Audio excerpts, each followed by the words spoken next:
What is happening? What's good, everybody? We here. We in the building. Appreciate all you guys checking in. I got my guys. My guys, I got Chris, Protect the Show podcast rolling in with us. I got the Severe Raider, man. Let's do this. How you guys feeling? Chris, I'm going to throw it to you, man. What's good with you? Good, man. Feeling good, hydrated on my water. I don't care what Severe say. It's in my cup is water, baby. What's happening, fellas? What's good with we don't y'all? believe you. We don't believe you. All right? What's happening, man? Severe, what's going on, big guy? Oh man, just patiently waiting, man, for one of these shoes to drop. Like either the coach or GM, man, just waiting at this point, man, hitting refresh on my Twitter and my ESPN like every 5-10 minutes to check, make sure ain't nothing happening. Yeah, that's where we're at right now. Like it's a waiting game, and I think what's going to happen is we gonna wait a while for this to go down because we all know the guy that's at the top of the list is Ben Johnson, and a lot's going to be determined based on his playoff run when we're going to have kind of a first crack. But the thing is, what's really good is that we had the first crack at him, right? We were his first interview, and so I think at the end of the day, we're going to really know just what this Tom Brady effect really has because first impressions can say a lot, and a lot of reports are coming out saying that the only reason why Ben Johnson is considering the Raiders is because of Tom Brady. And so, there's a lot of head coaching news. There's a lot of GM news, right? There's a lot of GMs that we're now bringing in. I'm not going to kind of go through all those names because let's be honest. I think a lot is going to be determined as to who Tom Brady wants and who's going to marry well with Ben Johnson. And that's really it. And so there's definitely some names. There's the guy out from the Steelers that's coming in. I think he's the assistant to the player personnel. And so I think Sheldon White. Yeah. And look, like again, these names are good, but at the end of the day, I think there is one name that ties very well to Tom Brady, but also could be a good fit with Ben Johnson as well, depending on how those conversations go. But one of the things that we're definitely going to talk about today is just how much confidence does everybody have in the Brady effect? As it stands right now, we had our initial emotions when Tom Telesco was let go, and now we know Tom Brady's basically run the ship. So there's the initial emotions of it, and now since everything's kind of played out a little bit, how do we currently feel? We're definitely going to hit up the chat and just see what everybody's thinking. So I appreciate the chat, everybody rocking in here. I appreciate you guys, Robert Penny. I appreciate you pulling up. Dominic 5 in the building as well, man. Appreciate you coming through. Wherever you guys are watching, make sure you hit that like button, subscribe, wherever you're at. Hit that like button, subscribe. James Little in the building as well. Appreciate you pulling up. Let's see, fellas, name your OC and DC if Ben Johnson is named the head coach. You know what? Let's do this, Severe. Appreciate the questions, James. Severe, what's your thoughts? Let's talk OC first. Let's think OC first, man. Who do you think, if we land Ben Johnson, who do you think you might bring in as OC? I don't know. I'm trying to think. Right now, they have I think Mark Brunell is their QB coach, and I think so. And then they have, I want to say they have JT Barrett on staff as well. Is he from Ohio State? I think he's like offensive one of the offenses. Like my assumption is that it will be one of the position coaches that are over there with the Lions right now. Where so you generally you kind of gravitate towards quarterbacks coach. Mark Brunell is their quarterbacks coach, but they could be any one of them. I know Ben Johnson started off as a tight ends coach. With him, he was elevated from tight ends coach to offensive coordinator. So. I think Mike LaFleur was as well. I believe Arthur Smith was as well, both with Tennessee. So, I mean, there's been a trend of tight end coaches that get elevated to the offensive coordinator position. Look at Frank Smith, who was our tight ends coach. He went over to the Dolphins. He's their offensive coordinator. So that seems to be the trend recently. So I'm not sure who the tight end coach is for the Lions, but I would kind of look in that direction. And then Chris is not going to like this name for defensive coordinator. Here we go. We'll take a look at this. There goes. Oh, yeah, JC Bear right there. Mark Brunell, Steve Hyden. I'm not familiar with Steve Hyden. Antoine Rondalell too. That's guys. He's well respected in the league. But for For defense coordinator. Oh, you got Scotty Montgomery, Mhm. Ben Johnson, JT Barrett, like you were saying, assist quarterbacks coach Mark Brunell, quarterbacks coach, you got passing game corner Tanner Eggstrand, offensive line, Hank Fraley, that tight ends coach you're saying, Steve Hayden. So yeah, got some names. If we talk about it a little bit, but Severe, you're saying DC? Yeah, for DC, these guys work together with the Dolphins. He just recently got fired by the Bengals. Salute and around. Chris, Yeah, Chris don't like to hear that name. You don't like to hear that name. As a guy, look, he had a bad year this year with the Bengals, but he at one point he was one of the more respected defensive minds in the league. And they do have a familiarity with each other. So I'm not saying it's a lot, but there's some connective tissue there. You're talking Bengals DC? Yes. Yeah. Chris, what's your thoughts on OC for the Lions? Yeah, it's hard, man. Because to be honest, I've Ben's gonna probably want someone that kind of sees the field and sees the game like him. So I honestly wouldn't be surprised if it is someone like a Mark Brunell. I think it's gonna be tough. It's gonna be tough because honestly, I don't know. Because from my understanding, Ben Johnson currently runs, that offense over there. So he does the play design and all that stuff. So I'm not sure how much Mark has any say in any of that, just with him being, kind of a veteran in the game. So I'm not sure how much he leans on him. But I honestly wouldn't be surprised if Mark comes along. Or, I think, I know we're going to talk about general manager prospects as well, but I wouldn't be surprised if somebody from that Tampa Bay Buccaneers staff comes over as well. So no, I'm with you. I think the two guys that I would think would have a chance, because Ben Johnson wants to have the most seamless transition as possible. Right, exactly. Right. So he's going to want to come in that understand. He's going to want to compile a coaching staff that understands his process, understand his strategy, his mindset.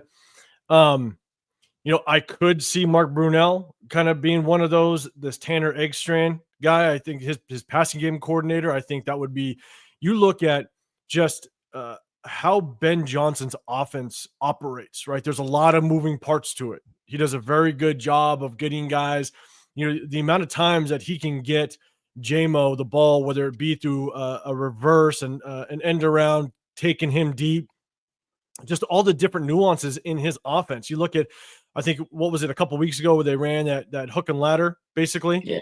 Yeah. All the nuances within his offense. I think he's going to want to bring in somebody that has a good grasp and understanding of it. So if you take into consideration, one, who he'd want to bring in, two, once he's gone, who does Dan Campbell elevate? Does he hire within as an offensive coordinator, or does he bring somebody on the outskirts to kind of come in? And so I do think Mark Brunell, this Tanner Eggstrand, as well as JT Barrett, assistance quarterback coach, I think those are the three guys you kind of take a look at and go, you know what? He could probably be like, hey, come on over with me. And who would be willing to come over with him and at the same time build an offense from the ground up? Some of these guys might want to stay with the Lions because they understand the personnel. They know the guys that they have in the building, and they know that they can grow off of them. So, this Tanner Eggstrand, passing game coordinator. And with Tanner, he actually has some ties to Michigan, so, just thinking about, he has ties. He was on the coaching staff. Got it. It was probably, I think it was, like 18, 19. I mean, it was a while ago, but, again, and just thinking the Tom Brady effect, that John Spytek effect, those Michigan guys. So, there could be a lot of connections there. Yeah. And real quick, James, I appreciate the question. We're just kind of trying to answer it for you, but I don't honestly, Severe, you named the Bengals, DC. I haven't done enough digging yet on the defense coordinators out there and who would kind of match up with Ben Johnson. So I'm not going to throw a name out there because I don't know 100%. To be honest with you, I got to do a little more research. But at the same time, I want to wait for the bomb to drop that we hired a head coach. Yeah. Once we hire that head coach, then I'm going to start doing a ton of research as to who I think could they bring in, because at the same time, it's also trying to understand how does that defensive coordinator match with our existing personnel on this roster. That's key. You know what I'm saying? Like, who do you build off of? Because we have, I think it's 27, 28 free agents that we need to potentially bring in. You know, we got to re-sign a ton of people. We got a lot of salary cap, but man, that salary cap goes quick. Yeah. You want to sign some big names. So, you know, and we might find ourselves extending Max Crosby too, because he's got no more guaranteed money. So he might want to get locked up again and extend his contract. So I'm going to dive more into names, but because Ben Johnson is our top head coaching prospect, I could see us looking at this Lions organization, this coaching staff, and going, okay, who can we pick from this organization that's going to give Ben Johnson the most seamless transition to building his offense and his culture? Again, I'd look at this Tanner Eckstrain. This JT Barrett could be assistant quarterback coach. You got to prep your next quarterback. He kind of understands what you want, but it's also understanding who's Ben Campbell want to elevate to that new position if Ben Johnson leaves. So, but man, James, always good seeing you. I appreciate the question. The Truth 91, appreciate you coming in the building, man. Troy Gill, appreciate you pulling up as well. Unfazed, always good seeing you.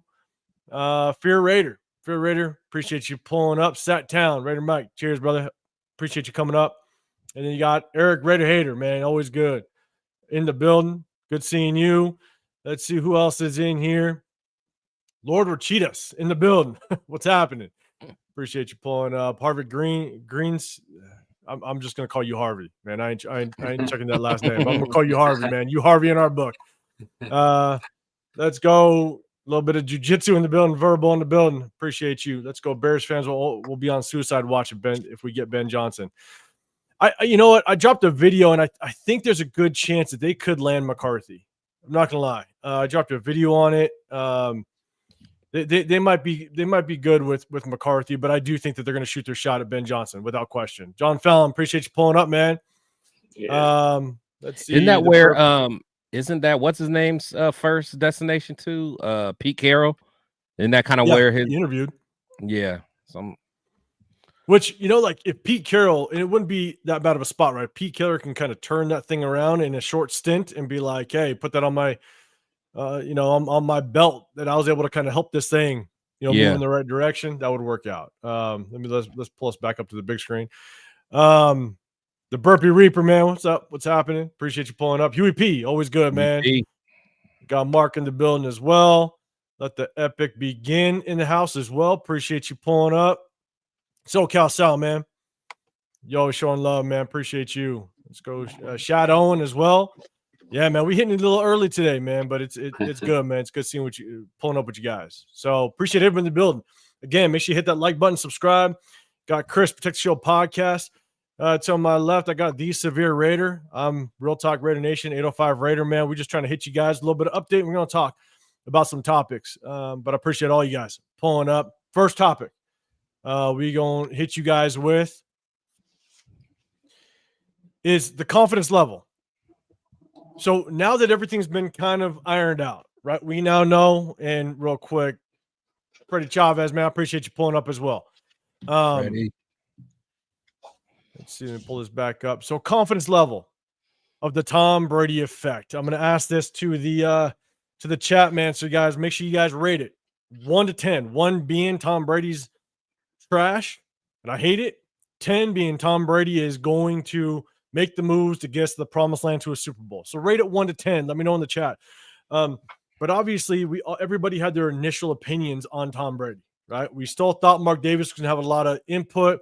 We knew that Tom Telesco, or at least we thought, we thought that he was going to have a little more a say and input moving forward, because he wasn't chopped like AP was in the beginning, but we let him go. But now we're seeing reports are coming out. The only reason why Ben Johnson was going to come over and actually interview with the Raiders was because of Tom Brady. And so the question is, one, what was your initial thoughts of Tom Brady? But now, has that thought changed a little bit now with the moving pieces? And so we got a lot of people. Again, what's your confidence level of the Tom Brady effect? Rate 1 to 10. We got people. Troy Gill, you're saying 8 or 10.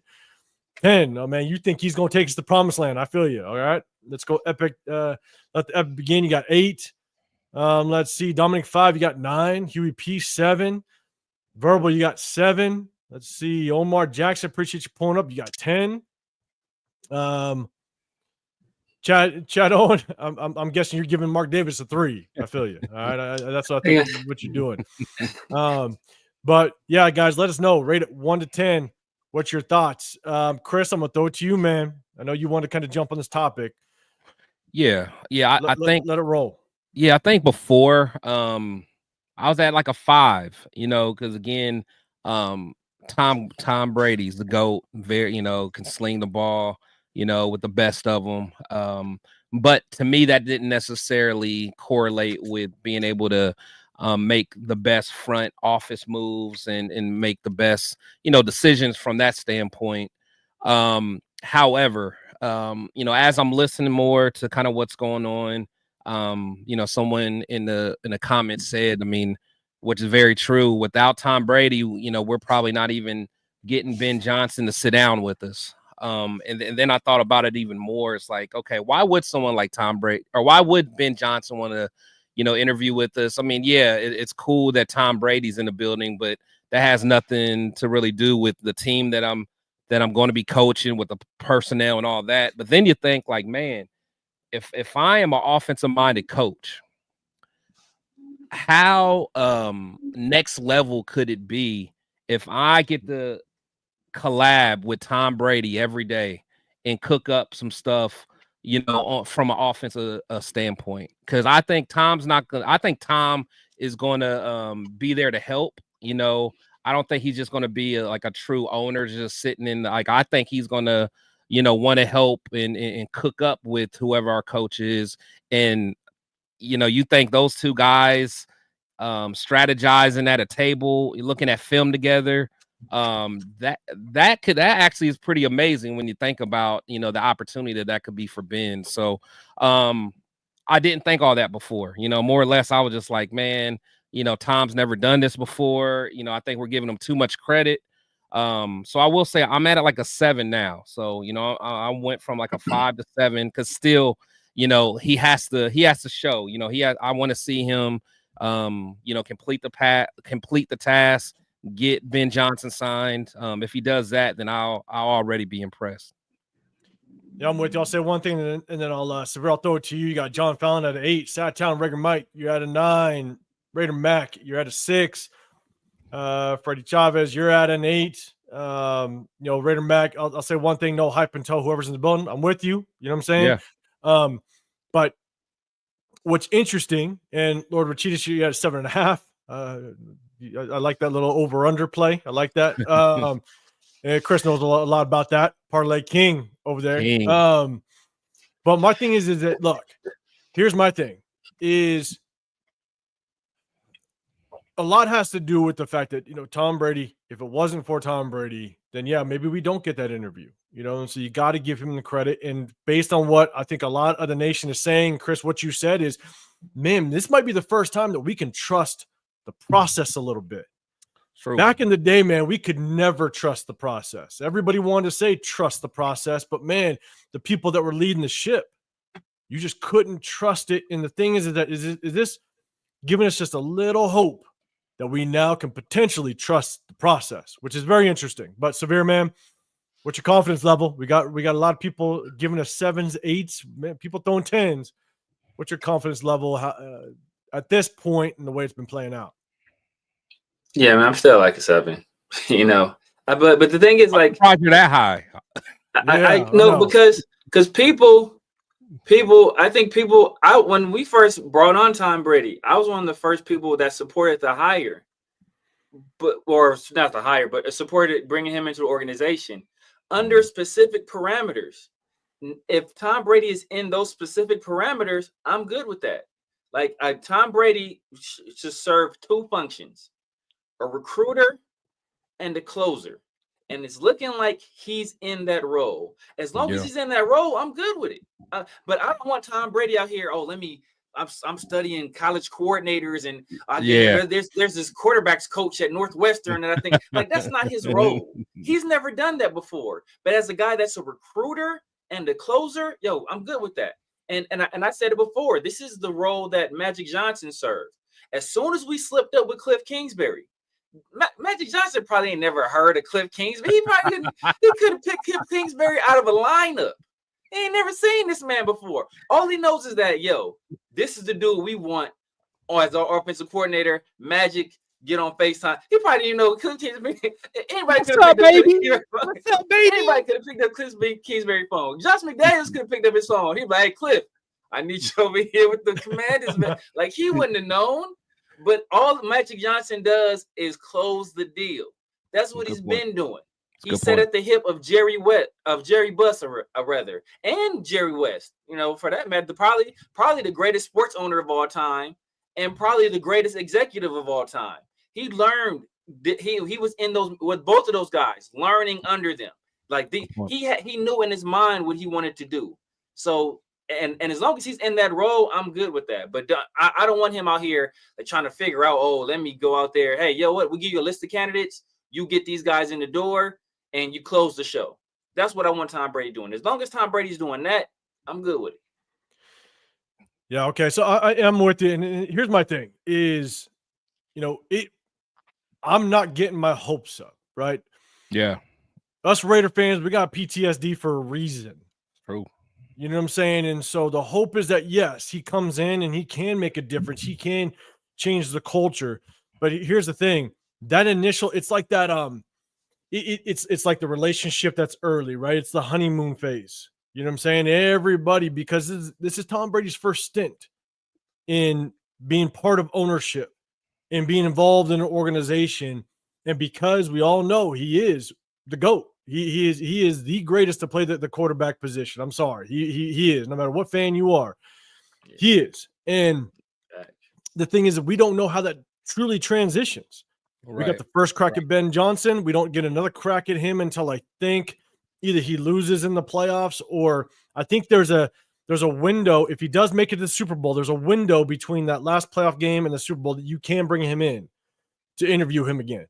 And it remains to be seen. So Severe, I'm kind of in that. I'm gonna play that over under. I'm kind of in that 6.5. Okay, I'm gonna play that over under because look, it all seems fine and well, but there really isn't a really crazy attractive organization that we're battling with at this point. We're going up against the Bears. I'm not too sure how many people want to coach underneath the Bears, right? Then you got the Jags, which you got basically an owner that's saying, side note, GM, I'll cut your ass real quick if I need to. That's just the way you organize that and play yourself. That's a little interesting. That's a little rough. Yeah. So it's not like we're going against some big hitter organizations. I thought the Patriots were the biggest threat, and they got Vrabel, which is cool. All right, you get Vrabel, more power to you. But for me, I'm just like I'm cautiously optimistic. I like the moves so far. I love the fact that you can get people in the building. But Severe, to your point, you better close. And once you close, the work ain't done. Oh, no. We better hope to see that you chose the right person, that you saw it right. Everybody knew that Ben Johnson is the biggest hype. Then let's prove that the hype is real. And the only reason that the hype is going to be real, can prove that it's real, is if you make your ass to the playoffs and then continue on and potentially take us to the promised land. And so I think showing that he can land it is great.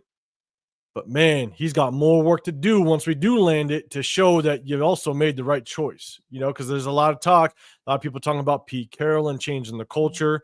Shout out to, I think there was Arnie Garza. What's up, man? You're saying Ben Johnson's a young creative play caller and Pete Carroll's a culture builder experience and head coach. Like, which one do you want? Do you want the young question mark that shows a lot of promise, or do you want the guy that's actually done it before and can change his culture? So that is a big question. I appreciate the the comment said, wait, Severe said 7. I thought he was going to go say -2. I did too. I ain't gonna lie. I thought Severe was gonna be low. Thought he was gonna be lower. I'm telling you, but hey, Severe, he's cautiously optimistic, I think, with a lot of us. But Severe, to your point, man, you said you want him. You like the hire as long as the hire, you know, his responsibility is kind of is structured in the right way. You know what I'm saying? And so as soon as I saw we brought on Jed Hughes, I was like, cool. I was like, all right, cool. I can trust this some more. And Tom Brady ain't out here looking through, like, you know, he ain't watching college tape. Hey, we got a search firm. They've had success before doing this. They're going to identify the candidates. We get them in the door. I mean, Tom Brady recruit them. Tom Brady helps close them. I'm cool with that, but I don't want him out here. You know, hey, I got 5. Hey, Mark, I got a list of 5 guys here. You know, it's like, I think he will, but that's the thing, though. I think just Tom being who he is, such a competitor. I think he's gonna be trying to dibble and dabble and stuff like that. I just think that's his nature, to be honest. I got a feeling he has a little bit of a control freak, you know, especially if things start going bad and we're not winning. I think he's gonna want to roll up his sleeves and put his stamp on some things. Who's that you talking about? Brady. I think Brady will. Brady? Honestly, I'll be the first one there, rolling them sleeves back down. Hey, put that cuff link right back on, brother. Put that cuff link right back on. Just passing that corner. See Severe's hands just catch the screen and be like, bro, like, you roll them back down, big dog. Like, man, you don't want to get those manicured fingers dirty, man. You retired for a reason, Tom. They shot to Sacramento Athletics of Las Vegas, man, in the building. I appreciate you. He says, if we didn't have Tom, we would likely be looking at Adam Gase for head coach, Todd Downing as OC, Dave Campo as DC, Gruden as GM. Like, you know, like, yeah, like you can't deny that. You know, you can have an opinion whether or not you think that's true, but you can't deny it, because if we had Tom in the building, depending on our Telesco, I guess that is, things could have went very differently, you know. And you got to give Tom Brady credit. You got that not only did you get an interview, you got the first interview, which is good. You got the first interview, so you got the first impression. We'll see kind of how first impressions work out with Tom Brady. And so, but a lot remains to be seen. A lot of guessing game. That's a good comment right there, because we're known for the retreads, man. We're known for them, man. I used to hate the day. Y'all remember back in Al Davis used to always bring in what was his name, that coach for the Cardinals at one point, in the Vikings, the black dude. I forgot his name, man. Talking about Denny Green? Yeah, we used to always bring him in for an interview. Every head coach, I'm like, man. No, what? Because him, it was him and Fossil. Fossil, yes, Fossil, yeah. They were begging. They were begging to be the Raiders coach, and Al wouldn't hire him. They were begging, like, yo, Al, I got you, dog. Every time we fire somebody, they'd be on the phone. Al, always their name. Look at you, dog. I'm telling you, I got you, brother. Of it, like, man. But the thing is, I would only bring them in just to like interview them and like try to get information from them, and then I'm just like, but yeah, Denny Green, I ain't want no parts of Denny Green, man. I ain't want no parts of it. No, thank you. He was who you thought he was. Yeah. You're saying important, Omar Jackson, important to remember. Ben's only 38. My guess is that he's an odd TB. Mom used to say, you know, use what you got. 100%. I mean, anybody would be in awe of Tom Brady, but we'll just see kind of how Ben Johnson's just mindset is, his attitude. I mean, he is the hot commodity right now, and being the hot commodity in the NFL, you know what I'm saying? That's gonna put you on some sort of pedestal. So we'll see how that works out. But if he is, you know, now that we're saying and reports coming out that he's open to the Las Vegas job because of Tom Brady, that kind of tells me that he's got a little bit of maybe he does. It's humbling himself just a little bit and being like, look, I'm down to follow a little bit of greatness. You know what I'm saying? And so, which is good. Good to see Space Beast in the building. I appreciate you pulling up, man. Good seeing you. Got a lot of people in the building. Make sure you guys hit that like button, subscribe wherever you are at. Got Protect the Show podcast, The Severe Raider. I'm 805 Raider, Real Talk Raider Nation. And guys, I'm just letting We you got know. another 805 Raider in the building. We got another 805 in the Dang, house. bro. There we go, baby. Yeah, 805 Raider man. Hey, Raider Dan, let me know where you from. Let me know what city you he at. started Man. click, man. The 805, 805. 805 you. squad. It's what it is. Gang. Like, man, got there. I'm gonna have to start doing memberships and just, you know, be the 805 gang a little bit. Yeah. I like it. But yeah, appreciate everybody in the chat. Dre for show, man. Can't pass you up. Appreciate you. You're saying Tom is a closer. We do our research and bring them in, and Tom Brady closes the deal. Yeah, 100%. Yeah, close it. That's what he's here for. All right. Yeah. Severe to your point. Dirk Zink in the build, and I want Johnson over Carroll. Yeah, I think it's like, Johnson, I definitely think is 1A, right? Yeah. Without question. But I think there's a tier though. And I'm gonna shoot you. I'm passing on to you guys, but I think there's a tier, right? There's the tier of new young head coaches, but then there's the tier of the veterans. Yeah. And so the guys that have done it before. And so, I'll shoot this question out and then we'll go to the next topic real quick. Is obviously with the young guys, I think everybody's saying Ben Johnson, but if there's a veteran out there, what's that veteran? If we go that route, what's that veteran that you want? So Chris, what's your thoughts, man? Yeah, to be honest, I've always been a fan of Pete Carroll, to be quite honest. I think he's someone that could bring some stability. He knows what it looks like. He built a great team, over there in Seattle.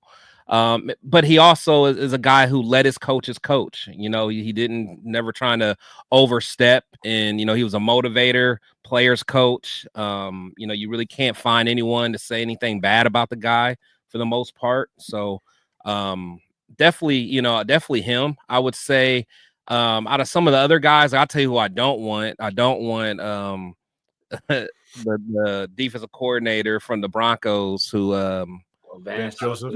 Yeah, I definitely don't want him. I wouldn't want like a Mike McCarthy, but I know he wouldn't come anyway. But yeah, if I had to go a veteran, I think Pete Carroll would he'd probably be the only one on the list, to be quite honest. I can't see myself being interested in any other quote unquote retreads or anything like that.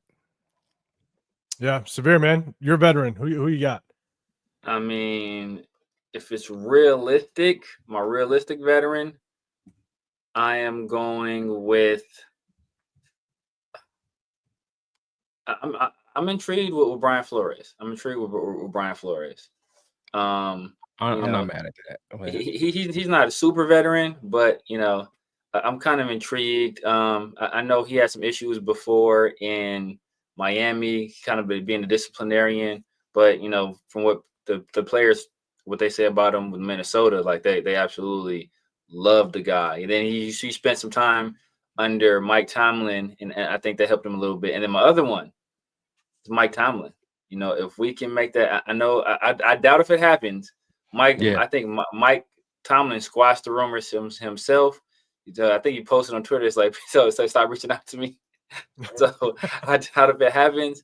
But if there was a possibility, oh my God, like Mike Tomlin, he probably jumps to the top of my list.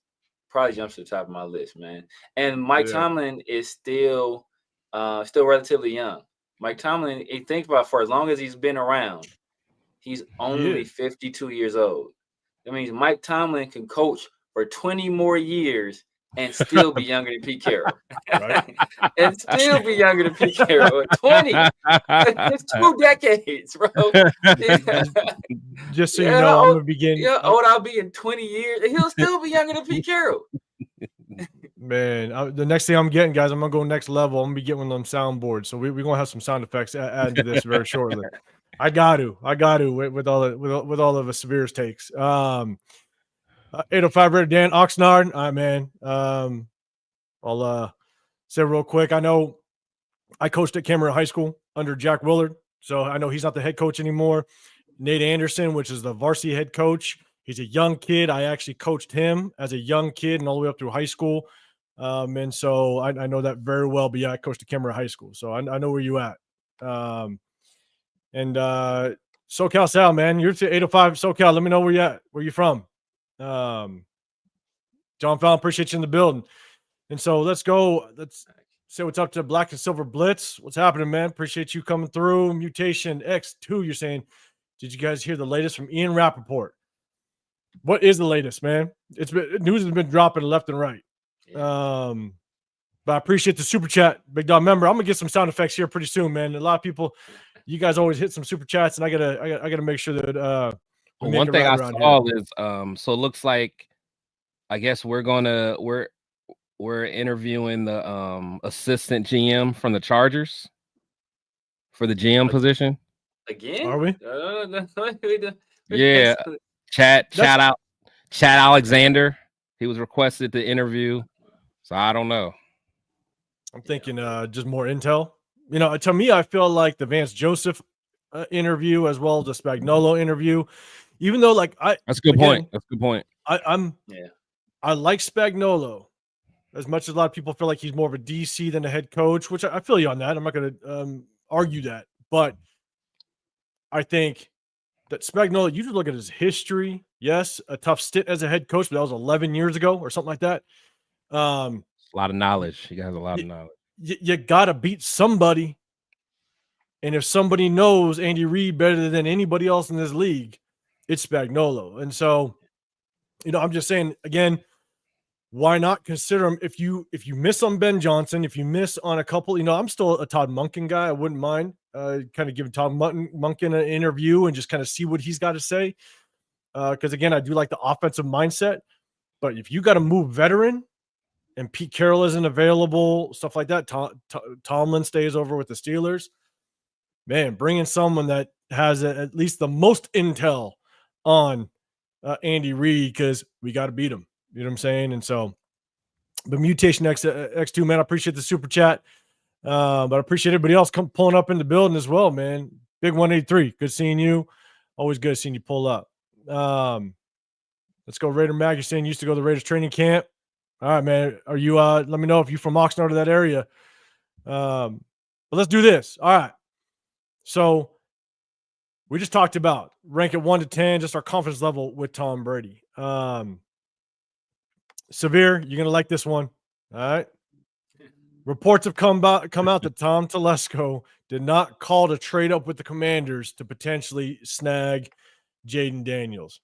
I understand that. Look, Telesco's come and gone. I get it. But you know what I'm saying? A lot of people were still trying to figure out, because I'll tell you, if Tom Brady does not land some of these top prospects, Ben Johnson or maybe Pete Carroll goes off to the Bears and now we're left at bottom of the barrel, like there's going to be a lot of question marks. And so, Severe, I'm going to give you the floor, man. You just let me know how you feel about Tom Telesco not calling the Commanders for Jaden Daniels. Yeah, the thing is just organizational malpractice, man. That's just like dereliction of duty. I don't know, it was laziness or what it was. But even if you don't think you have the possibility of trading up, or you don't think they'll really take any offers you take seriously, still make the call and see. You still make the call and see, like, you know what? Hey, what would it take for us to get up there? If they say something stupid, then you counter with something stupid. And if they're unwilling to move off of whatever they said, like, you know what? Hey, appreciate you taking my call, and you move on. Yeah. But you make the effort, right? You already know, like, your head coach has given you, your head coach at that time has given you a distinct advantage because he has a personal relationship with this player. So he knows him like better than anybody, in the league, because he's actually coached there with them, recruited them, all that stuff. So you know that he knows the kind of guy that he is and what he can be at the next level. And if he's telling you, yo, this is the guy I want, the guy is in your locker room at the end of the season, like saying, like essentially saying, like, this is where I want to be. Like, at the very least, you go up there and you try to get him. And the fact that he didn't, like I said, a lot of people have been throwing this around. I kind of feel the same way. Like, they did not put Antonio Pierce in the situation where he could succeed. I mean, it's just plain and simple. Yeah. Like, you have an opportunity, and we see what Jaden is doing right now. We see what he's done all year. We see what he just did in the playoffs. and he has the opportunity, if he goes up there and beats the Lions, bro, somebody need to break Tom Telesco's kneecaps, right? If he goes up there, somebody needs to go, really, because it's like, and I don't think the Commanders were going to move off, as I said, because they see what kind of player he is as well. A lot of people had him as the QB1. But for them not even to make the call, man, I think that's just disgraceful. And it goes to show you, hey, that's why you unemployed right now too. Because you thought you were setting Antonio Pierce up, but congratulations, you played yourself. You did. Hey, Chris, man, what's your thoughts? Anything? I mean, I think Severe just kind of set it for us, but go for it. Yeah, no, I mean, he said a whole lot, man. I think it's crazy. Like it's almost hard to believe, honestly, that he didn't at least make the call. Now, when I think about Telesco, just kind of how conservative he is, am I surprised? That he wasn't like trying to be aggressive in trading up. Absolutely, I'm not surprised. But the fact that he didn't make the call to even find out what the price was is just ridiculous. At least make the call. Me, I'm probably in a minority of, I still even now am okay with us not mortgaging the future to get Jaden. As good as he is, I still like how our draft kind of landed. So I'm probably in the minority, but the fact that he didn't make the call is just ridiculous. And just watching Jaden play, it's just like, man, we could have had him and we didn't even make a call for him. That's just, that's just crazy. That's crazy to me. I mean, it's crazy. You definitely make the call, right? Just Yeah. for the feeler, but yes, you're going to mortgage the absolute future. We all know what Tom Telesco's MO was. He's not going to trade up. He only traded up, I think, once, when he was with the Chargers. And so, but yeah, not to just call. That's crazy. Well, crazy. Remains to be seen just kind of how true reports are. You know what I'm saying? At least bluff, I mean, like you got to play chess at that point. You got to, put up smoke screens and, make teams think you want this and that. Like, at least play the game, if nothing else. I'm telling you, if you ain't cheating, you ain't trying. That's for damn sure. Let's go, Jeff. So you said this. I think you're saying the report was they asked Spy Tech for a second interview. I did see that, which is huge. That's actually good. Makes sense. A lot of connections with Tom Brady and his past and everything, and so that's very interesting. Let's see real quick. John Fountain, you said since O lineman, I try to know O lineman sometimes. If we keep the pick at 6, what's the best one we could take there? Since it sounds like we might get Hendon Hooker from Detroit. I'm not sure if we'll get Hendon Hooker. I do think I said this on a I think one of our lives a couple weeks ago that if we could have an advantage over a team, prior to the Tom Telesco firing, if we had advantage, maybe we could package Hendon Hooker and tell Ben Johnson we'll bring him over to kind of help with the transition of his offense. But look, the two guys that I really like is I like Will Campbell, but I'm starting to look at Kelvin Banks out of Texas. And again, I'm going to do more research, but I'm a big build in the trenches guy. I really am. And if we can bring in a top offensive lineman at 6, I wouldn't be mad at it if we didn't get like a McMillan, the receiver out of Arizona, or if Cam Ward didn't drop. Then I'd say at that point, as much as, and it's also taking into consideration what you can access in free agency, right? You got to play that game of what's available in free agency that you want to take a shot at and maybe throw a big price tag at, but what can you get in versus the draft? And so, but those are Kelvin Banks and Will Campbell. Those are my two guys that I'm really taking a look at. The one kid, I think it's Wyatt Millam out of West Virginia. A lot of people are talking about him. I haven't seen too much about him, and so I'm going to definitely do some research. But, guys, just so you guys know, we're going to try to break down some college film on this channel when we do more lives. We're going to try to break down some college film.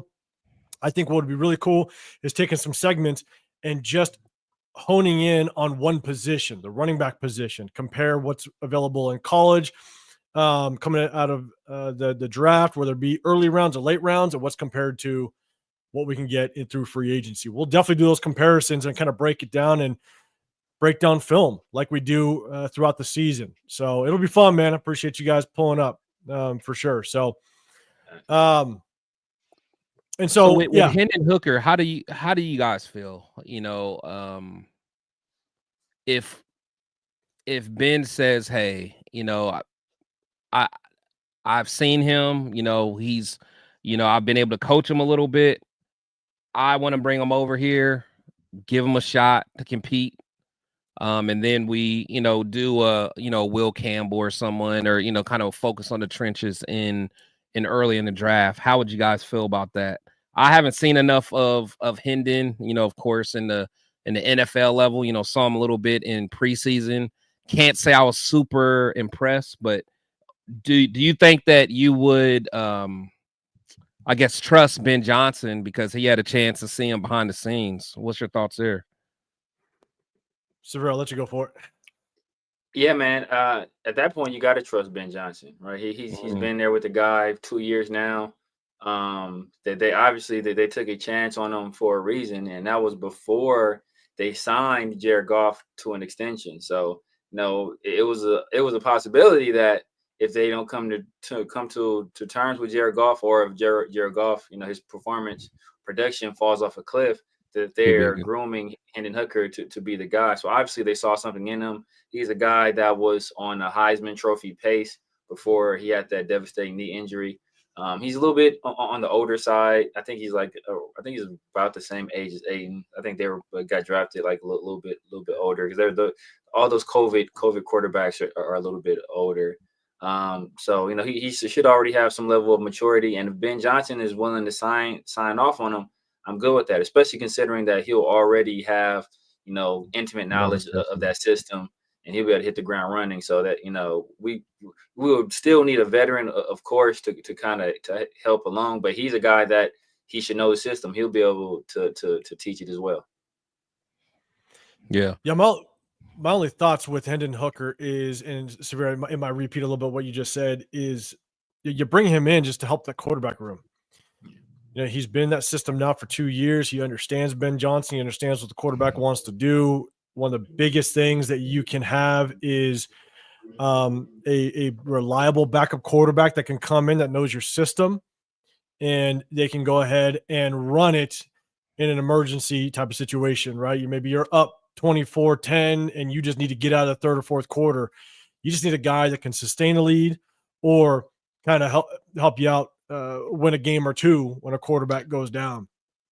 And so maybe that is the guy. A lot of people talked about Teddy Bridgewater coming in late, but he's the third quarterback on that roster. And so I think it's more emergency type quarterback. You bring him in because you need a third quarterback on the roster. It's like us bringing in Desmond Ridder, you know, or signing Carson Bradley from the practice squad up to our roster. It's not because he's going to play. It's just in case someone goes down.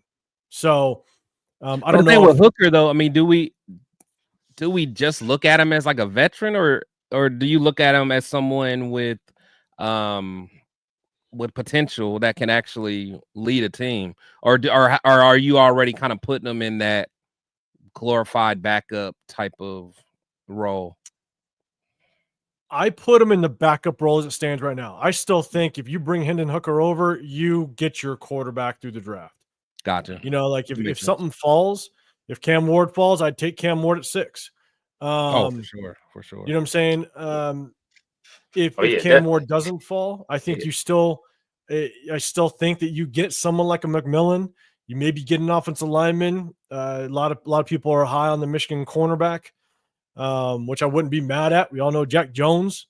His days are somewhat numbered because of just how he's played all season. So maybe you take a stab at a quarterback in the second or third round. I think a lot of people are now kind of moving Jackson Dart a little bit up on their draft. That's what I'm seeing just on kind of some reports that some GMs are becoming a little more high on Jackson Dart. Because you know what? Will Levis. There's always that guy. There's always that guy that they shoot up every year. But here's my thing, though, is that I think that Jackson Dart is moving up because I do think that Shedeur Sanders. I mean, there's always guys that fall, and I think Shedeur Sanders is going to fall. Everybody was like, "Oh, #1 draft pick." He might fall. Not sure how far, but I think there's a chance that he might fall in the draft. And you He ain't always gonna have those fall past the surprises. Cowboys. I'm telling you. No. I'm telling you. I hope it happens. I hope it happens. Me Because too. then the Cowboys can continue to be just a laughing stock. I'd love to see it. So Miguel, man, what's happening? I appreciate you pulling up. And so Go on, Miguel. remember, guys, we got a ton of people in the building. Comments are flying. I'm trying to catch up with you guys.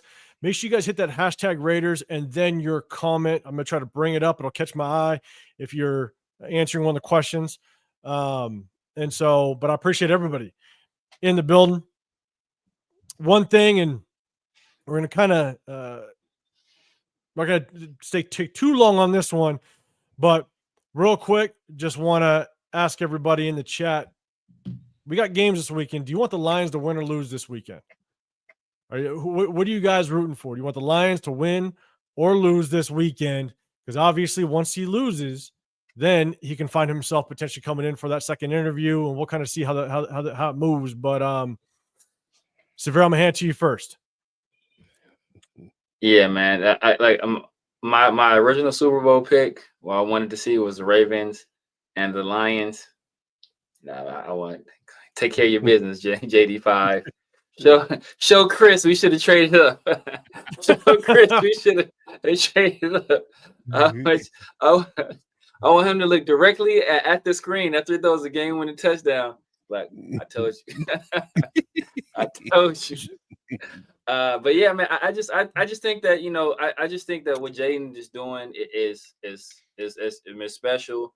And he's doing it with he's throwing it to Damani Brown and Olamide Zacchaeus, Come on, man. Come on. Don't act like he ain't got old- Scary Terry over there. He got Come Scary on, Terry. man. But Come on, man. Look, You act like who he else got That's bums.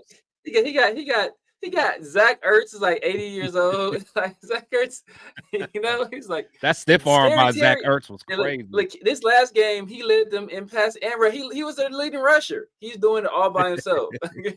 So against Todd Bowles, who's a guy that's who's a very good defensive mind, who can really confuse you. You see what he did to Pat Mahomes in the Super Bowl. Like he's a guy he's gonna give you some issues. And Jaden was able to solve all of those riddles that were thrown at him to the tune of leading him down there. I don't think anybody everybody that that's a Commanders fan. As soon as he got the ball, I think they were like, "Oh yeah, we about to win this game. We about to win it." Not only and his clock management, his clock management as a quarterback was great as well. Once they got the ball back, it was over 4 minutes left. They never gave the Bucks another real shot at getting the ball That's again. How you do it. So that's how you do it, man. So I just like the story. Last year my guy CJ, he won one playoff game, then he was one and done. And I'm hoping Jaden is not the same for Jaden, and that way we get some kind of resolution sooner. We get Ben Johnson in the building if he's going to be the guy, and we get our offseason started right. All right, Chris, man, what's your thoughts? You want them winning or losing this weekend? Yeah, I ain't gonna lie. I mean, to be all the way honest, so I respect the city of Detroit. I respect, I got a lot of friends that are Lions fans, and it says something about a fan base that just goes through a lot of hardships. I can relate to them. We can relate to them being Raiders fans. So at the end of the day, for the city, I would love to see them, potentially get to go to the Super Bowl and win it. But it's all about the Raiders right now. So, I'm tired of the Raiders always having to wait and get our guy at the very end. Ben Johnson, go ahead and lose this game so we can go ahead and get this contract signed and let that ink dry. And then, it is what it is. So here's my thought, man. Gus Smoke, appreciate you pulling up. Dixon, what's up, man? What's happening? We also got Red Away, man. Appreciate you pulling up. Red Away. Raider Ray, man. Hey guys, make sure you guys go hit up Raider Ray, man. I know I saw you and Pharaoh on, man. Big shout out to you. Make sure you guys go and show some support. Another content creator, man. Here's my thought. Troy Gill, you're saying Lions win. Here's my thing. I want Lions to go and win the Super Bowl. I don't want Ben Johnson to make it to a Super Bowl and lose. I don't want no reason for him to think that he might have to go back and have some unfinished business. I don't think it'll happen. I'm just saying. Unfinished business. I don't want no unfinished business talk like he had last year. I finish your goddamn business. That. Win the Super Bowl. I do feel that. That's a good point. But more importantly, though, I would love for him to have the experience of every single step of the way. That's a good point, too. Experience that he could bring along with him, right? That's what I would love to see, is that he gets to, the final round of the playoffs. He wins. He feels that he goes through the whole process. You go through those 2 weeks of preparation for the Super Bowl. You go into the Super Bowl. You're under those lights. You feel what it feels like to kind of right before kickoff, in that transition of emotions of understanding what those big lights feel like. But then now you got to get in a game mode. And I want to see, just a good game. I want to see just kind of how do you conduct yourself under the limelights, Good point. And so I'd love to see him go win himself a Super Bowl so he comes over here and is well prepared for the journey that we want him to take us on. You know what I'm saying? And so that's what I would love to see is win it all. So, Lions money line all day long, Chris. Lions money line all day long. That's it for the next 3 weeks. You know I think the Lions take it. But I'm pulling for the Commanders. And if we want Ben Johnson to be prepared for what the Raiders do, I mean, after he won 8 games, bro, he was already ready. He's already ready. Else is a bonus. Everything else is an added bonus. Like, what? You won 8 games? Like, bro, that's like, man, that's all the practice. Like, after he passed, once he won 9, he's in territory we ain't seen for. It's like, so yeah, man. So hey, you win 9 games as a Raider coach. You going down as a GOAT. Yeah, you one of the top 5 coaches ever. They putting you in the they putting the statue in front of Allegiant. Man, you see how much I love Hugh Jackson, and he only got us 8 wins. In my mind, Hugh Jackson he's one of my favorite, man. Exactly. That's we reminisce about remember the years we went 8-8. Oh yeah, man. Hugh Jackson had his goal. Some years. That was my guy, man. Man. No, but you know what, guys? This is what I'm saying. Like Space Beach saying, "Yep, Lions win." M85, you're saying, but a third time with golf, I see Johnson bailing to it. I agree. I think he's leading either way. I just don't want any reasons why he would think I gotta come back. Again, I don't think it'll happen at all. But we just don't need no reasons. You know what I'm saying? And so. But you know what? Last year, though, I think he had a bad showing in that last playoff game. That's what it was. Yeah. Hey, Severe, make sure you get out here. I know you got a hard stop. Chris will still rock for just a little bit. But, hey, everybody, make sure you guys go hit that like button. Go hit up Severe, the Severe Raider. Go hit that channel, man. And we're gonna hit you guys on the next one with Severe. So, Severe, go do your thing, man. Appreciate you. My guy. Until next time. To the chat, man. Appreciate y'all having me on, man. See y'all next time. Absolutely, brother. Or so okay. But a lot of people are talking about draft. Right? We got the draft going on, but we're also talking about Max Crosby. He came out and he basically said that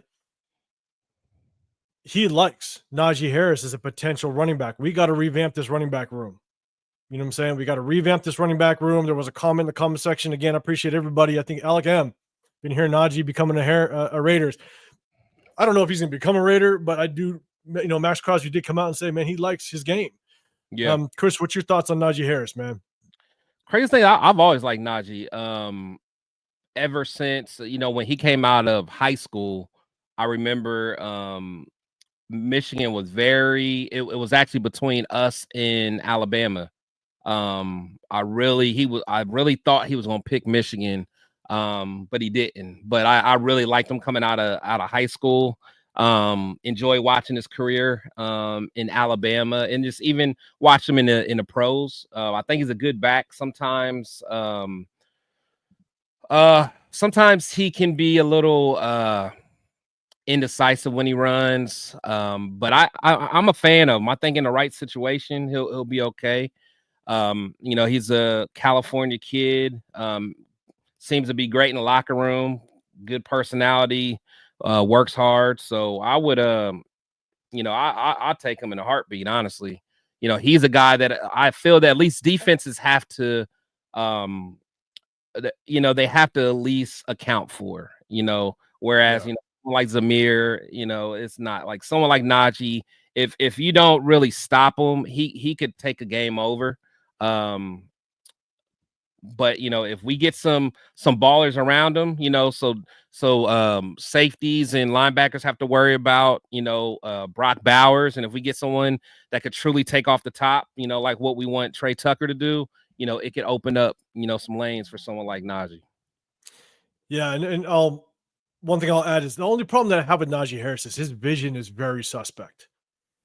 And I don't like the way when he runs, he just doesn't have that agility to find that cutback lane. And again, it's all dependent on who is our next offensive coordinator, right? If it is Ben Johnson, then I think you can potentially work with him. Obviously, you got Montgomery over there, and so he's going to need a bigger back to kind of combo a shiftier back that he's probably going to want to bring in, just like the combination that the Lions have.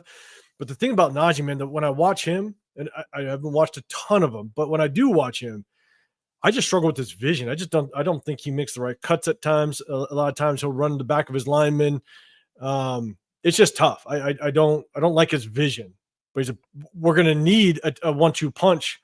You know, shout out to you, man. You kind of gave me that term, the 1-2 punch, not Yeah, the running back yeah, by committee, but like that 1-2 yeah, punch.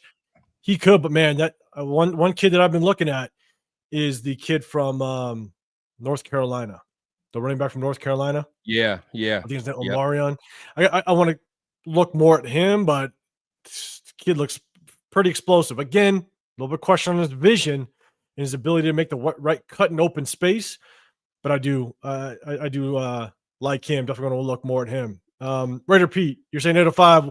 What if winning it all increases the payout for Ben Johnson? Be careful what you wish for. I don't care about the pay. Bro, It ain't got Mark nothing to do with Davis, us. open your goddamn checkbook. Like Yeah, yeah, you have Mark Davis. Okay, one, I will take Ben Johnson winning a Super Bowl and going through that experience and learning it. And winning a Super Bowl means that he just maintained his excellence at play calling. Right, that means that he was able to, you know, obviously if the offense stalls and defense wins the game, whatever. Right, but you winning a Super Bowl, I'm assuming that you ran an efficient offense against top tier talent and you kept your stock moving up. Mark Davis, open up your goddamn checkbook. Us yeah, as Raider fans, yeah. we have struggled all like you have to open up a checkbook and it's going to hurt your pocket because of the mistakes you've made in the past. That's on you. That's it. That's it We're right there. fans. That's it right there. That's it. You know what I'm That's it. saying? That's it. We're just fans. So you better Yeah, do right. It's that yeah, simple. You made your yeah, mistakes. It's going to bite you in the ass. Now you got to recover from it. yeah. Too bad. If he would have made better decisions years ago, you wouldn't be paying all this money to coaches. And what was that? I saw the graphic today that I think besides the Browns, we're the only team in NFL history that's going to have a different head coach and GM 3 years in a row. Yeah, and I think we are averaging, I think in the last I want to say the stat was in the last 20 years, we're averaging a new head coach every other year. It's Something crazy, stupid. Yeah, crazy, it's dumb. crazy. So Mark Davis, open up your goddamn checkbook. I don't care. If you want to make it right, then see, Yeah, and here's the thing is if he doesn't nail this, right? Let's say we went and got um you know, let's say we got a Steve Spagnuolo or Vance Joseph or even like a Todd Monken right at this point. mm, Then the thing is that, or, and this is kind of when the Deion Sanders talks were going yeah, on. yeah, To me, I feel like if you went after a Deion Sanders, if you entertained a Deion Sanders, we ended up with them, then that tells me, Mark Davis, you're all about the shiny lights of Vegas yeah, and the yeah. headlines. That's it. Yeah, no, yeah. At that point, you don't care about winning. You know, you just want to, you know, just have, you know, yeah, the shiny lights, have the big names. Yeah, I had a So, and that's my thing though, is if for some reason, if Ben Johnson interviews twice and reports are good, I mean, if it were to come out that he didn't open his checkbook, if he didn't open up his pocket, I'm if telling that's the you reason. Yeah, yeah, that's when this fan base will lose their shit more than we've ever seen yeah. it. You know what I'm No, saying? for sure. For sure. Let's see. John Fallon's not a big fan of Najee. Okay, I feel you.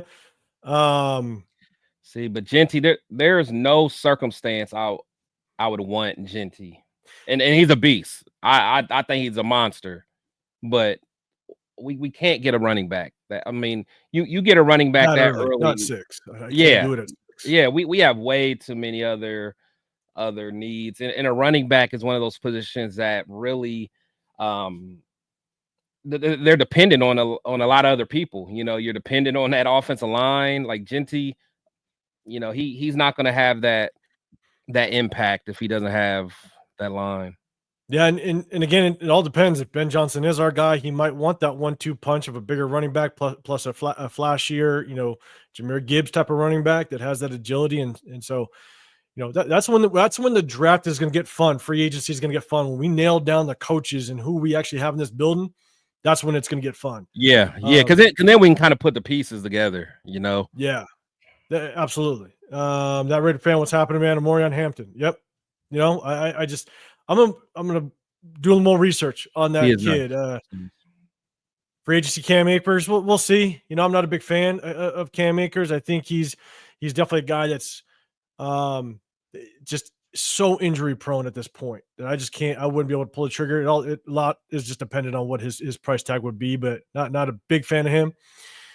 Dub Raider, what's up, man? Appreciate you. I know you got your own content too. Everybody, make sure you guys hit up Dub Raider. Look at him. I know he's big on social media. What's up, Dub? I think Instagram, all that stuff, man. Make sure you guys go hit him up. 100%. Fire content. The only thing that I'm going to add, I know it's a topic that we talked about in the past about Tom Telesco not trading up. The only thing I will add to that is because there was a bunch of speculation on just how much control Tom Brady was going to have. I wonder what Tom Telesco's expectation was. When he was hired for the job, I wonder if he had the mindset of, shit, man, I got 3 years to build something. So I'm not going to trade up. I'm not going to offload a bunch of draft capital. I'm not going to go in and have big splashes in free agency because I got years to build this. Yep. If that was his mindset, then I understand. You can't blame him. You can't blame him. You know what I'm saying? So it's like it's hard to know how much Tom Telesco is truly at fault because you really don't know what he thought his situation was. If I thought I was secure as shit, yeah, guess what? I'm not going to give up 3 first-round draft picks. Sorry. Yeah. I'm going to build this thing. Right. And so that's the only one thing I want to add kind of past that. But my boy Rundown building, salute. Where's Rundown at? I'm looking through the chat. Where you at? Big dog. There you are. My boy Raider. What's happening? What's good? What's going on, Rundown? Everybody, make sure you guys go hit up Rundown a little bit. He always throwing out fire content every day, man. I join you too, man. I jump in there, say what's up, and make sure you guys go hit that like button, subscribe, man. So here's the thing, right? A lot of people are talking about draft. It's sitting at 6. And Chris, I'm gonna kind of pick your brain a little bit. Sitting at 6, a lot of us, just Raiders, baby. What's up? What's going on, brother? Appreciate you. Raiders Hawaii, man. Always good seeing you in here. Raiders earn as well. So we're sitting at 6. And I'll tell you, man, everybody wanted to beat the Saints. Everybody wanted to beat the Jags. But there are 2 guys that I really like in this draft, right? One, I would pull the trigger on Cam Ward if he drops, but I don't think he's going to drop. McMillan, the receiver. That's your guy. That's my guy. Right now, I really like that guy. You do.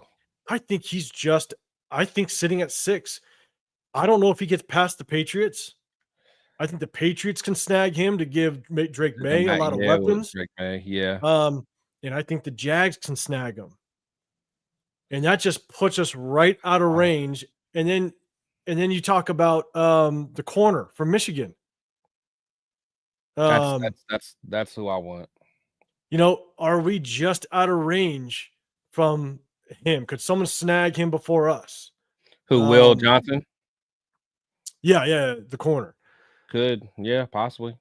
And it's like, I wouldn't trade a win over the Jags and a win over the Saints to go get a McMillan or a Will Campbell or something like that. A lot of people are saying Mason Graham rundown. You just said a Mason Graham, the D tackle from Michigan, I believe. Yeah. Yep. I want to see us bring back Adam Butler. Yeah. I really do. And if we bring back Adam Butler and you got Christian Wilkins sitting next to him, I'm just not pulling the trigger on Mason Graham at all. I love Mason Graham. I absolutely love him. And I'll take him for sure. But I think I would take Will before. I'll take Will Johnson before Mason if they both are on the board. On the board. And then you got, John Fallon, come back to you again. You're saying if it was me, 6 would love Abdul Carter. He's a monster. He's a bad man, but I do think, and Rick L, you're saying the same thing. Abdul Carter's my guy. If you're liking him at 6, here's my thing is you got to extend Max Crosby. You got a high paid DN. If we bring back Malcolm Kuntz, then there's no room for Abdul Carter. I'm not pulling a six overall 6 pick on Abdul Carter. I agree. Now if you let Malcolm Kuntz walk and test free agency and he gets snagged up, it remains to be seen. Do you bring back Caleb Von Chasen at a small contract so that you could take that number 6 and get another big need, right? Because Caleb Von Chasen did his thing at the end of this year. Chris, myself and Severe, we go over game film. He did enough to be a good complement on the opposite side of Max Crosby. And we have so many holes that I do think pulling the trigger on Caleb Von Chasen, knowing that we can establish a number 1 receiver or maybe a top offensive lineman to protect whoever the quarterback's going to be, that would be, again, my choice. Abdul Carter, absolute stud. I do like him. And Rick, you're saying, or let's see, John Fallon, you're saying can never have enough pass rushers. I agree. And yeah, in our in our division, the teams that have proven to be able to beat Patrick Mahomes are good defenses. So I'm with you. I'm not saying that it would be a bad pick or I'd be upset, but I also kind of want to see how this offseason plays out with who we pick up. But Chris, you're saying that you would it sounds like you're potentially looking at the corner from Michigan.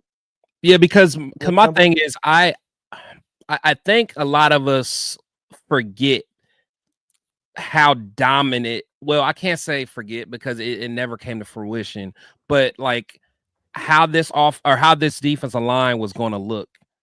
But we just never had a chance to see it because 2 games before season kickoff, our guy Kuntz gets hurt.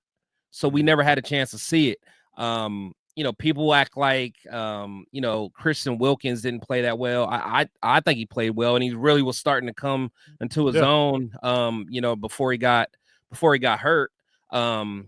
But Wilkins is a maniac, man, and people got to forget that. Like and then I think Adam Butler, as time went on, we saw he's just a ball of energy, man. Like you get those 4 guys on the line, with that relentless motor that they have.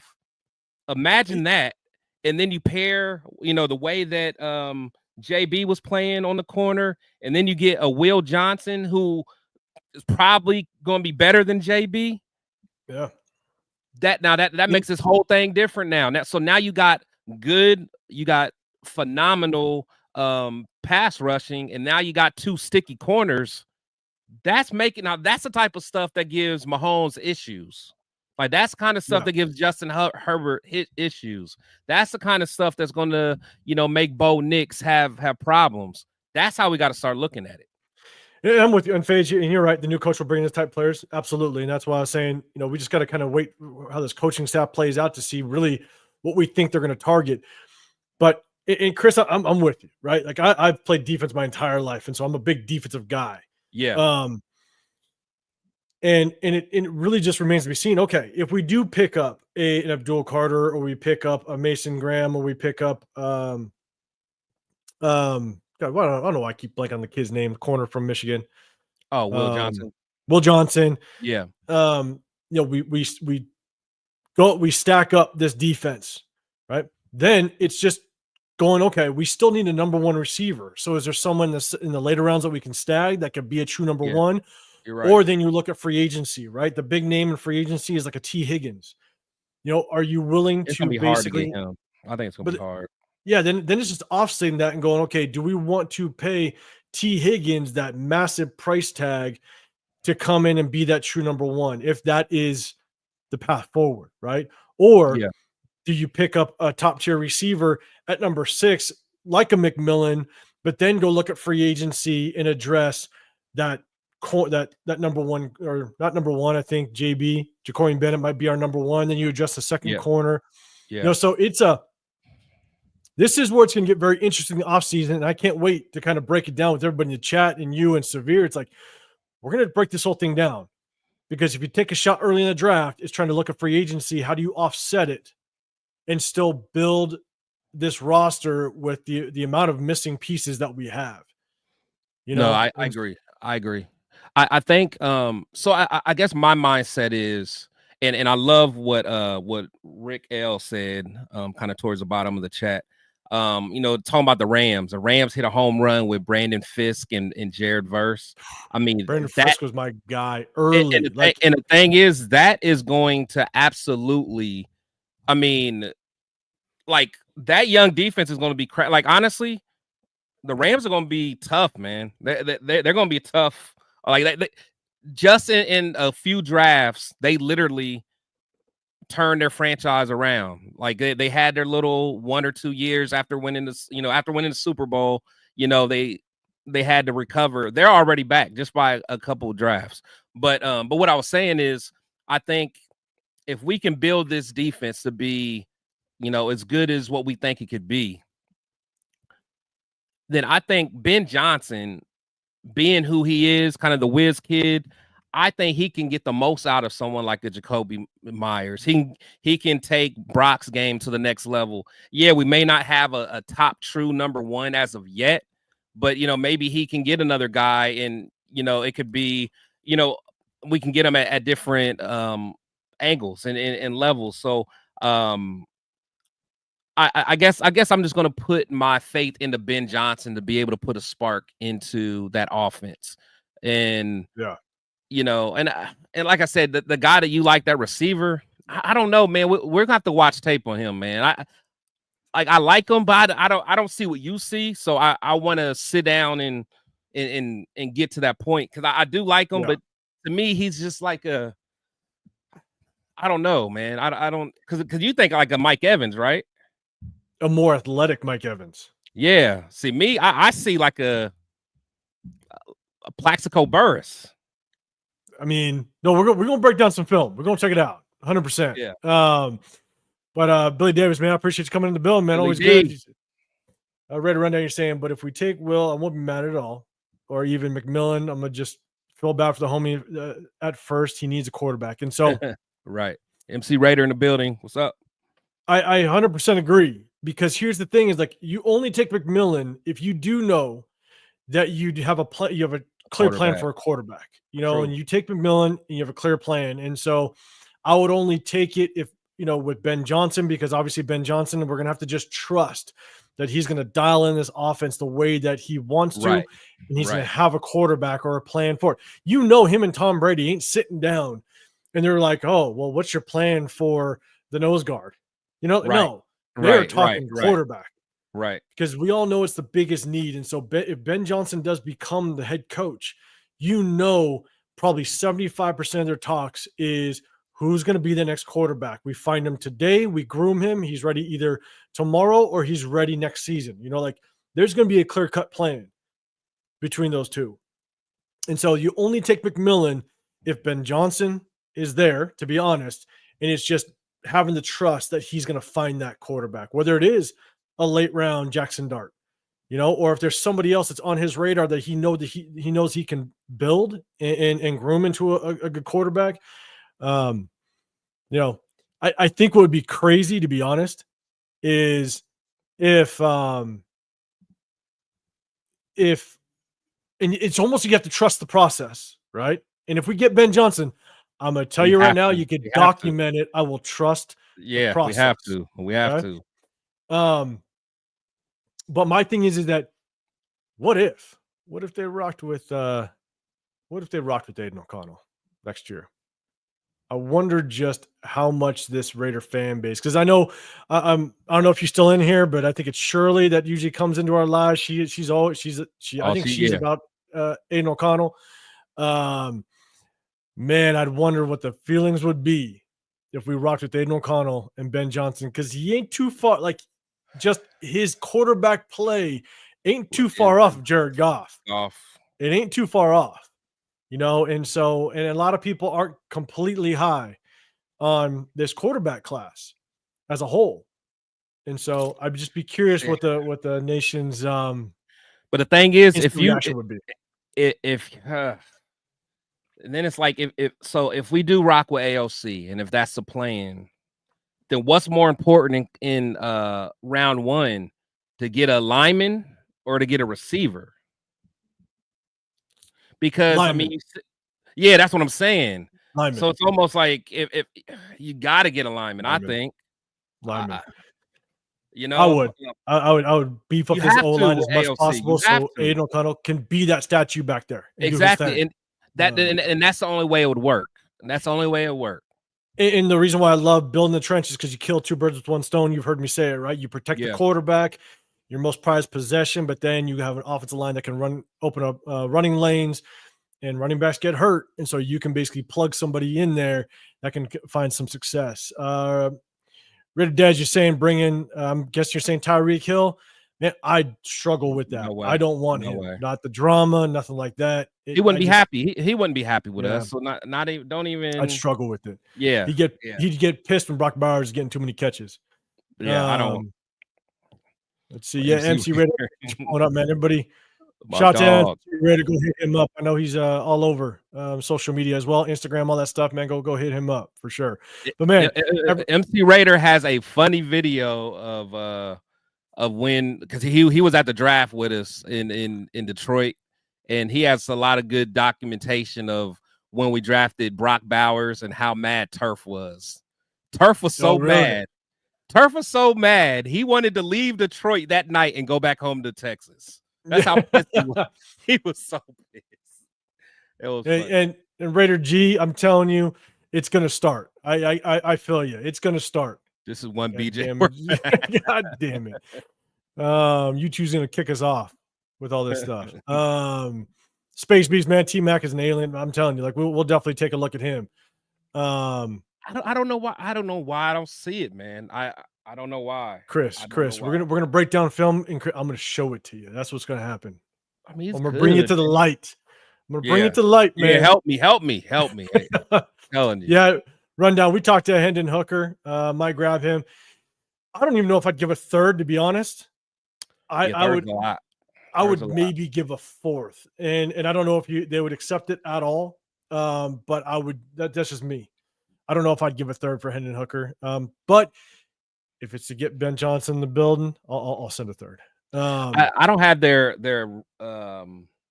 depth chart in front of me, but when I thought back at preseason, he was like third on the depth chart, wasn't he? I don't know. I don't remember.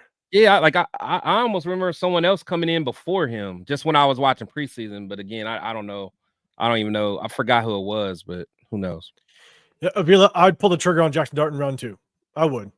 I think he might not. We could probably get him early. I mean, like maybe we could, because we are early in the second, but because of all the talks, I think people are going to maybe pull the trigger a little bit. Maybe late in the first, and you could see a quarterback maybe trade up and snag him if they really like him. With all the toss going on, Raider Hawaii, as bad as our quarterback situation was, we had 2,000-yard receivers. Yeah, we did. One thing to think about. That's because we had no running game. Yeah, and one thing to think about is like the quarterback, a lot that has to do with the quarterback's success is the environment that they're in, the coaches that are around them, the support system that they have, right? Could you imagine? And I'm not saying that Luke Getsy would have done this with Sam Darnold, but here's the thing. Could you imagine if we brought in Sam Darnold last year instead of Gardner Minshew? The amount of just chaos that would happen with this Raider fan base just because of Sam Darnold and just how bad he's been in the past, they would have lost their shit. They would have lost their shit because Sam Darnold just has been known his entire career as a bad quarterback. Yeah. But you look, he was with the Jets. Horrible situation, horrible coaching, horrible surrounding. Didn't give him the best chance of success. Then he goes to the Niners as a backup. But people would have lost their shit, and rightfully so. I'd understand. Yeah. Everybody thought Minnesota was crazy for going to pick up Sam Darnold, and he wasn't going to be that good, and look what he's done. So I think a lot has to do with the surrounding and support system of the quarterback.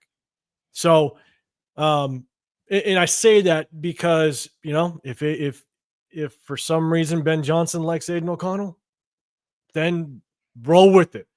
Roll with it, do your thing. May not be too happy about it, but we gotta trust the process a little bit. That's the thing, man. If we get Ben, I'm definitely gonna trust him. You know, everybody knows how I feel about AOC. You know, I don't see it, but if Ben sees it, if Ben can, you know, untap something, then let's rock. But we're definitely going to have a line. I mean, we're gonna have to get a lineman. We're gonna have to. I mean, in free agency, get linemen, draft linemen. That's just all there is to it. Yeah, and J-Dog, you're saying I don't think we have to trust a process. Campbell's success is because of Johnson's playbook. Campbell sets the tempo for that team. Yeah, he sets the tempo. But I get what you're saying. So Campbell's success is because of Johnson's playbook. Well, we'll see, because and this is one of the reasons why I am leaning much more towards bringing an offensive-minded head coach, because this is what's going to be interesting. When Dan Campbell loses Ben Johnson, then what? How well is he going to find the next OC? Exactly. And when you keep switching offensive coordinators on quarterbacks, it ain't fun. We've seen it so many times in the league. So we'll see. LS in the building, appreciate you, man.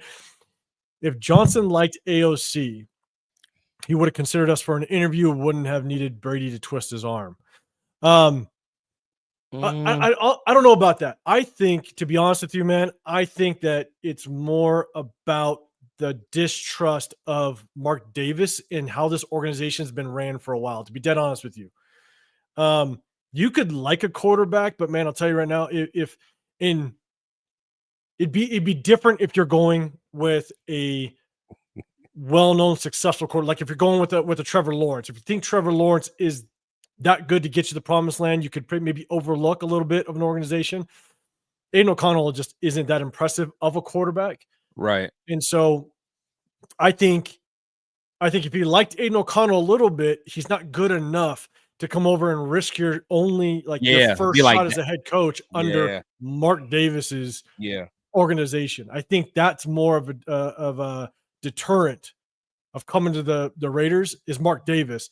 I do think Tom Brady was definitely the reason, and without him, I don't know if he comes over here, to be honest with you, whether he liked Aiden O'Connell or not. And Aiden O'Connell, again, I don't know if he did enough to know whether or not you like him or not. I agree. But yeah, man, that's the thing. It's going to get very interesting as we kind of go on. Raquel, Justin Fields incoming. If again, I'm gonna stay as consistent as possible. If Ben Johnson's the guy, I'll trust him. I'm not a big Justin Fields fan. I'll trust the process. That's gonna be the hard part, man. It's just because we do that so much. But I think Ben, I mean, we've seen what Ben can do. You know, we've seen his offense, you know, when it's really rolling. But yeah, but we'll see. It's just AOC, man. He just has to. It's like everything has to be perfect. You know, I won't say perfect, but for him to play the way that we want him to play, he's going to have to be able to have the time, the process of field, have a clean pocket. We're not there yet as a team. No, but again, I'll trust the process. I will. Yeah. Ben Johnson's in the building. Now, Jerry, for sure, you're saying, what about trading for Joe Milton? I don't know if I'd want to trade for Joe Milton. I don't know if I want to give draft capital for Joe Milton. I know he had that good game. It's late in the season. You don't know how much that was him or that was a preseason game, man. That's what I call it. That was a preseason game. So I don't know if I would give up draft capital. Street. I want to give this new regime as much draft capital to play with. But the only reason why I would give up draft capital is if Ben Johnson wanted Hendon Hooker to come in and have that easy transition. That's just would you rather Hendon Hooker or ALC get the nod? Oh, shit. Shit. Because I liked Hendon Hooker out of Tennessee. I think he was a little sometimes for show. Sweet feet, man. Someone's got to say it. Sweet feet, Mumford. Severe in building. Sam Darnold is only a year older than 8. Okay. That's crazy. That's crazy. I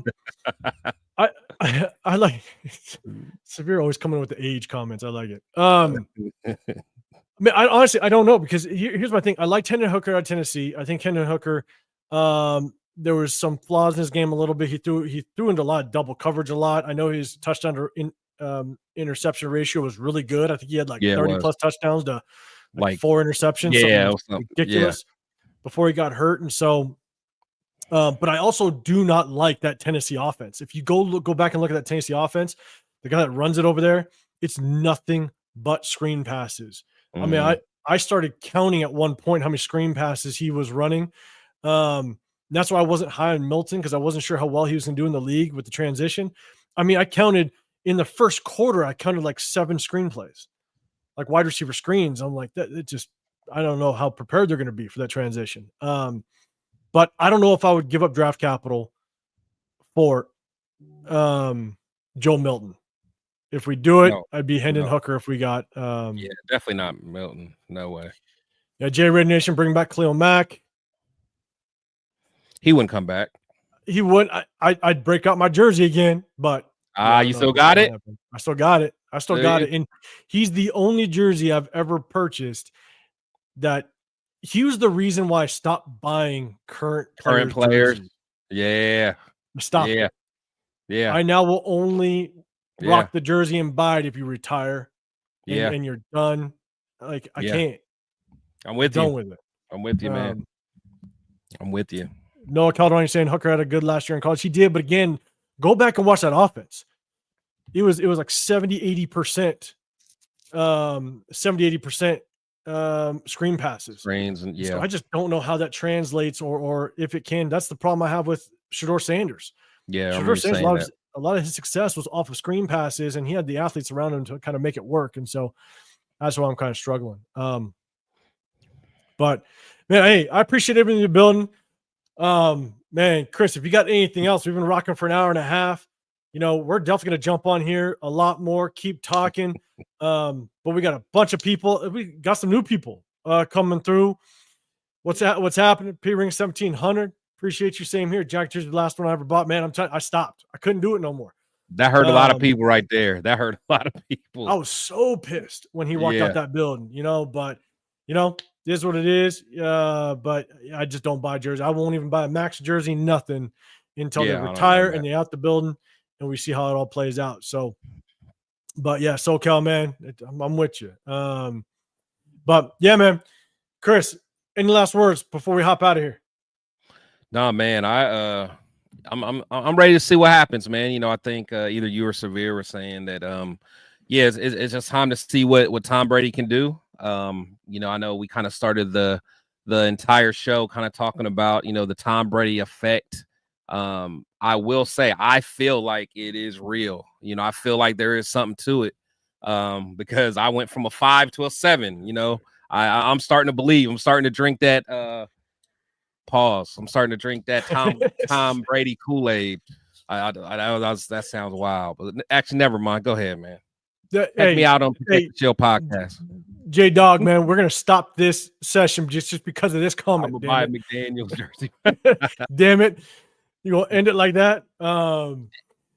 But you know what I'm saying? So trust me, guys, when we jump on here, we're not going to talk about every GM and stuff like that, because at the end of the day, I think we're going to more kind of aim towards what we think is most likely going to happen. You know, we might touch on some names and stuff, but at the end of the day, we want to wait, see how this thing plays out, see what coach comes in, and we're going to jump on. We got some fun things kind of cooking up. I threw some ideas at the guys before to kind of you know, excite things up a little bit, because I think there's going to be a lot of just repetitiveness when it comes to all these head coaching and all the head coaching, all the GM talks, all that stuff. And so we're going to do some things to kind of get you guys involved and make sure we rock out and have a good time. So we appreciate it. All you guys pulling up. Make sure you guys hit up Chris, Protect Show Podcast, rocking with me, and our guy down below in the comment, T Severe Raider. Make sure you hit up the Severe Raider. I'm Real Talk Raider Nation, 805 Raider. But we're going to hit you guys either later this week, over the weekend, but we're going to keep rocking the lives. Make sure you guys check out. I dropped some videos here and there just to kind of keep you guys updated, but make sure you guys hit us up on social media too. So I appreciate you guys. Hit that like button. Make sure you check in on your way out. We appreciate you, and we'll see you on the next one. We out.